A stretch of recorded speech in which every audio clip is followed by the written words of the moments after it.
Savez-vous pourquoi les Japonais vivent en moyenne 10 ans de plus que nous? Pourquoi leurs rues sont si propres qu'on pourrait y manger?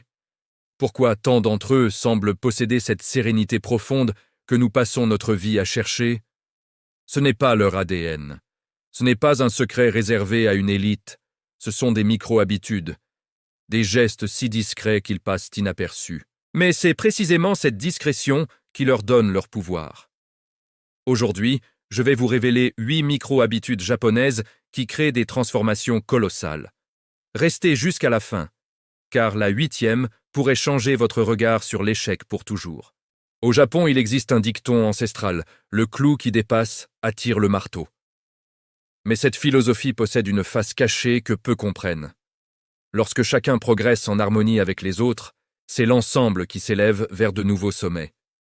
Ces habitudes dont je vais vous parler ne sont pas des rituels ésotériques compliqués. Ce ne sont pas des transformations spectaculaires qui bouleversent votre vie du jour au lendemain. Non. Ce sont des ajustements minuscules, presque invisibles, des choix qui ne demandent que quelques secondes par jour, mais pratiqués avec constance.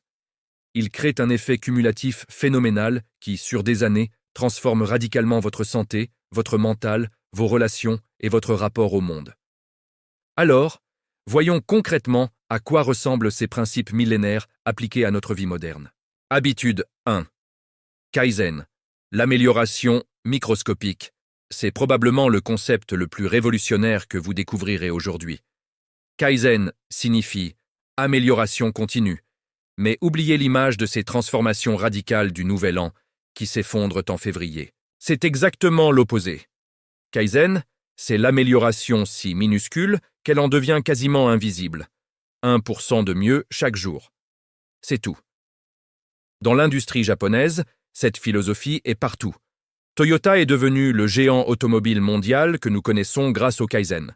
Pas en révolutionnant tout d'un coup, mais en encourageant chaque employé, chaque jour, à améliorer un seul petit détail. Un geste rendu une demi-seconde plus efficace. Un outil déplacé de 5 cm pour être plus accessible. Une étape inutile complètement éliminée. Ça semble dérisoire, n'est-ce pas? Pourtant, répété quotidiennement pendant des décennies, l'effet cumulé devient absolument colossal. Et cette philosophie ne s'applique pas qu'aux usines. Elle s'applique à votre vie personnelle. Vous voulez retrouver la forme? N'allez pas vous engager à 1 heure de sport quotidien. Faites une pompe, une seule. C'est tellement facile que votre cerveau ne peut pas résister. Et une fois que vous en faites une, vous en ferez naturellement 3, puis 10. Et sans même vous en apercevoir, c'est devenu automatique. Vous voulez lire davantage? Ne vous imposez pas 1 heure de lecture par jour, lisez une seule page. Une page, ça ne représente rien. Mais une page quotidienne, c'est 365 pages annuelles. Plus que la plupart des gens ne lisent en 5 ans. Kaizen élimine la résistance interne. Il rend le progrès invisible jusqu'au moment où les résultats deviennent impossibles à ignorer. Parce que l'objectif n'est jamais la transformation instantanée. L'objectif, c'est de ne jamais cesser d'avancer. Habitude 2. Ikigai, votre raison de vous lever. Votre raison d'exister, ce qui fait que chaque matin a du sens. Pas votre emploi, pas vos contraintes, mais ce qui donne une profondeur à votre existence. À Okinawa, l'une des rares zones bleues où les centenaires sont monnaie courante, pratiquement tout le monde peut vous définir clairement son Ikigai. Les scientifiques pensent que ce sentiment de mission est l'un des facteurs majeurs de leur longévité exceptionnelle. Parce que lorsque vous avez une raison profonde de vous lever, votre organisme veut continuer. Mais quand l'existence vous semble creuse et dénuée de sens, la santé se détériore, l'énergie s'effondre, le vieillissement s'accélère. Ikigai n'est pas une ambition démesurée. Ce n'est pas révolutionner le monde ou devenir célèbre. Ça peut être cultiver un potager, transmettre un savoir-faire, passer du temps de qualité avec vos petits-enfants, créer quelque chose de vos propres mains. L'essentiel, c'est que ce soit authentiquement le vôtre. Pas ce que la société vous dicte de valoriser, mais ce qui vous fait viscéralement vous sentir vivant. Les Japonais utilisent un cadre brillant pour le découvrir. Ikigai se trouve à l'intersection de 4 cercles. Ce que vous aimez profondément, ce dans quoi vous excellez naturellement, ce dont le monde a véritablement besoin et ce pourquoi vous pouvez être rémunéré. Quand une activité touche ces 4 dimensions simultanément, c'est votre ikigai. Mais la majorité des gens ne s'arrêtent jamais pour se poser ces questions fondamentales. Ils avancent en mode automatique. Ils font ce qu'on attend d'eux et se demandent pourquoi la vie leur paraît vide. Alors faites une pause maintenant. Demandez-vous, qu'est-ce que j'aime véritablement? Dans quoi suis-je naturellement doué? De quoi le monde a-t-il besoin que je peux offrir? Et comment puis-je vivre de cela? Vous n'avez pas besoin de toutes les réponses immédiatement. Mais si vous commencez à poser les bonnes questions, les réponses finiront inévitablement par émerger. Habitude 3. Hara Hachi. Bu, la règle des 80%, c'est l'un des secrets de longévité les plus simples qui existent. Cette expression signifie manger jusqu'à être rassasié à 80%, pas complètement plein, pas repu, juste à 80%. À Okinawa, les habitants prononcent cette phrase rituellement avant chaque repas. C'est un rappel conscient, un moment de pleine présence, parce que votre cerveau met environ 20 minutes à enregistrer la satiété. Si vous mangez jusqu'à vous sentir complètement plein, vous avez déjà largement dépassé vos besoins. Avec le temps, ces 20% excédentaires s'accumulent dangereusement. Prise de poids progressive, lourdeur digestive, inflammation chronique, vieillissement accéléré. Mais si vous vous arrêtez consciemment à 80%, vous donnez à votre organisme exactement l'énergie nécessaire. Ni plus, ni moins. Et cette légère restriction calorique a démontré scientifiquement qu'elle prolonge la durée de vie chez quasiment toutes les espèces étudiées. Ça ne signifie pas se priver cruellement. Ça signifie manger lentement, poser régulièrement vos couverts, écouter vraiment votre corps. Posez-vous la question. Ai-je encore réellement faim ou est-ce que je mange simplement parce que la nourriture est devant moi? La plupart des gens mangent en pilote automatique complet. Ils terminent l'assiette parce que c'est comme ça. Mais votre assiette ne connaît pas les besoins réels de votre organisme. Alors, au prochain repas, essayez ceci.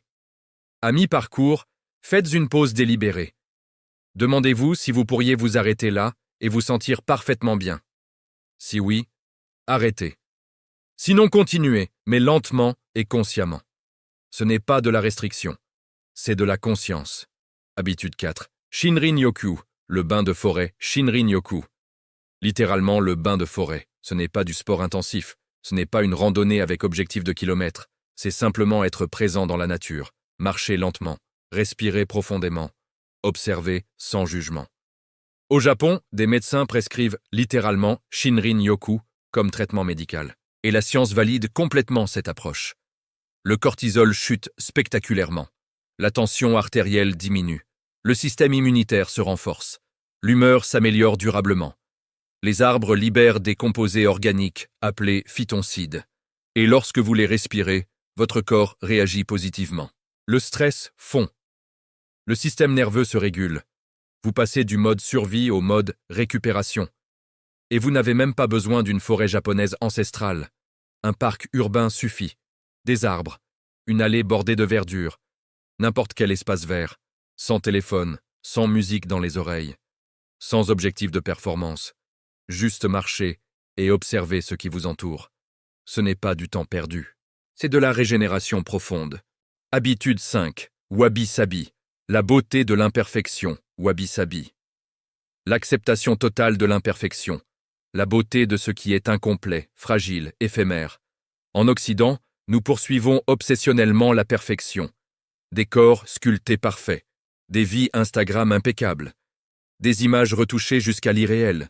Mais rien n'est parfait, rien ne dure éternellement. Et rien n'est jamais totalement achevé. Wabi-sabi dit tranquillement, c'est parfait ainsi. Une tasse fissurée n'est pas cassée, elle a vécu. Une table usée n'est pas vieille, elle porte une histoire. Une ride n'est pas un défaut, c'est une trace d'expérience. Quand vous adoptez Wabi-sabi, vous cessez de courir après l'impossible. Vous arrêtez de vous comparer constamment aux autres. Vous respirez enfin. Vous n'avez plus besoin d'être plus, de faire plus, d'avoir plus. Vous pouvez simplement être, pleinement, exactement comme vous êtes. Habitude 6. Gaman, endurer avec dignité. Gaman, c'est probablement le concept japonais le plus mal compris en Occident. Gaman signifie endurer avec dignité.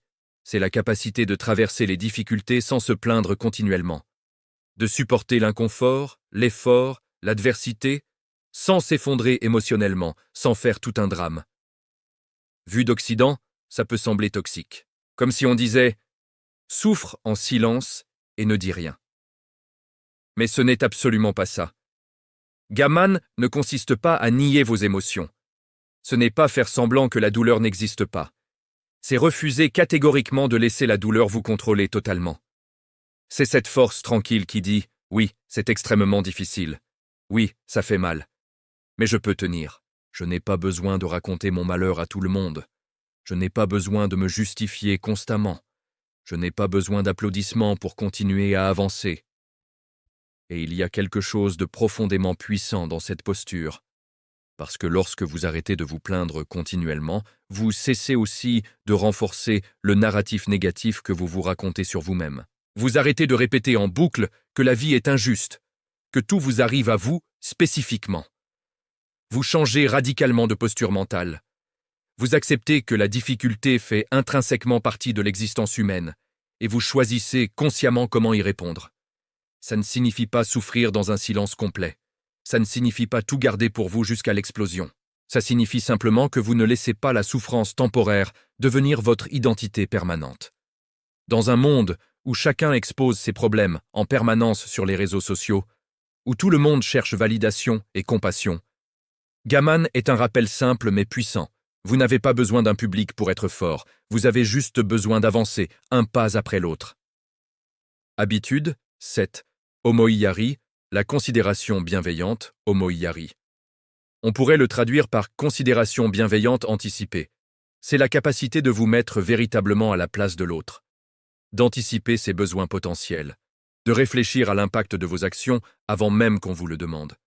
Au Japon, omoiyari est partout, tissé dans le tissu social. Les gens parlent à voix basse dans les transports publics pour ne pas déranger. Ils nettoient méticuleusement les espaces publics après leur passage. Ils font constamment attention à l'espace personnel des autres. C'est une culture fondée sur une idée radicalement simple. Nous sommes tous interconnectés. Vos actions ne s'arrêtent jamais à vous. Elles créent des ondes. Elles ont des conséquences. Et quand chacun fait un petit effort conscient pour les autres, la vie collective devient infiniment plus fluide pour tout le monde. Ce n'est pas seulement de la politesse superficielle. C'est profondément pratique et fonctionnel. Quand omoiyari est présent, la confiance sociale augmente, le stress collectif diminue, les conflits se raréfient, la société fonctionne simplement mieux. Mais surtout, pratiquer omoiyari vous transforme intérieurement. Quand vous déplacez votre attention obsessive de vous-même vers les autres, vos propres problèmes prennent soudainement moins de place mentale. Votre perspective s'élargit. Vous vous sentez plus connecté à l'humanité. Alors essayez ceci. La prochaine fois que vous vous apprêtez à faire quelque chose, faites une micro-pause et demandez-vous « Quel impact cela aura-t-il sur les personnes autour de moi ?» Ces gestes sont microscopiques. Ils ne vous coûtent presque rien. Mais leur effet cumulatif est immense. Habitude 8. Kintsugi, l'art de la réparation dorée. Kintsugi, c'est l'art ancestral de réparer les objets brisés avec de l'or pur. Quand un bol de céramique ou un vase se brise au Japon, on ne le jette pas à la poubelle. On ne cherche pas à dissimuler honteusement les fissures. Au contraire, on les met en valeur, on les honore. Les fractures sont méticuleusement remplies d'or liquide. Et l'objet devient paradoxalement plus beau, plus précieux qu'avant sa brisure. Kintsugi est une métaphore puissante de l'existence humaine. À un moment ou à un autre de votre vie, vous allez vous briser. Vous allez échouer spectaculairement. Vous allez être profondément blessé. C'est absolument inévitable. Mais ça ne vous rend pas faible. Ça ne vous rend pas inutile ou défectueux. Ça vous rend pleinement humain. Et lorsque vous vous reconstruisez patiemment, lorsque vous rassemblez courageusement les morceaux épars de votre vie, ces fissures deviennent une partie intégrante de votre histoire unique. Pas quelque chose à cacher honteusement. Quelque chose à porter fièrement, à honorer. Les personnes les plus fortes que vous rencontrerez ne sont jamais celles qui n'ont jamais chuté.